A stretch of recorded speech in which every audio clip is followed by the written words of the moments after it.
Hey y'all, how's it going? I thought it was a good time to do this because I just killed a little self-tape, and so it seems appropriate to talk about what that entails. It used to be you have to go to a lot of different casting offices. Even now, I mean, I have to drive all over town to casting offices for various kinds of auditions, but it used to be a lot more. It used to be that more of these places I'd have to go in person and wait, and it's a couple hours and parking and try not to get towed, and on and on and on. So in the last few years, self-tape auditions have had a huge rise, and so what that means for me as an actor is really convenient as far as time. It's really great as far as like, oh, I don't have to get to Santa Monica by 3. I just need to film myself by 3 doing what they were going to ask me to do anyway, and that's fantastic. The downside is you don't have as many opportunities to do what they call booking the room. I don't have these little opportunities to make impressions outside of the actual audition where, like I'm the kind of person who shakes people's hands. That doesn't always work. I've met some germophobic casting directors, but I am that person who comes and firmly shakes your hand, and that tends to make an impression on people, for example.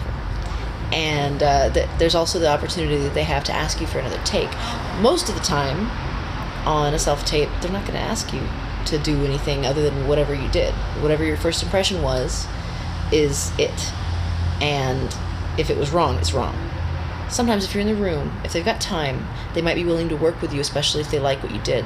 So there's the potential for them to go, hey, now can you try it this way? And you have a better opportunity of getting it right or showing them that you're able to do something. And truth be told, there's a thing that's talked about a lot where when you're dealing with bigger projects, sometimes there's already names attached and they're obligated to see X amount of people. So me going in without any significant credits, I know that sometimes I'm just kind of going in so they can have had X amount of bodies in the room. And that sucks. But when you show that you're reliable, that you'll show up, and you show that you can do a good job, the casting director is more inclined to remember you and request you in the future. So I know that when certain casting directors call me back and keep calling me back, even if I'm not booking from them, you hope you are, but even if I'm not, it's sort of a compliment because you know that casting director sees something that they like, and you kind of hope for the best. Finally, I guess I'll answer the question about gamers. What do I think about gamers?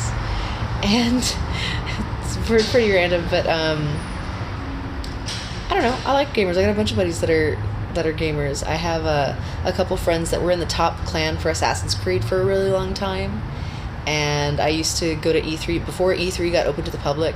I got in a couple times via Microsoft, going and standing in line forever for E3, and so I got to do some cool stuff that way.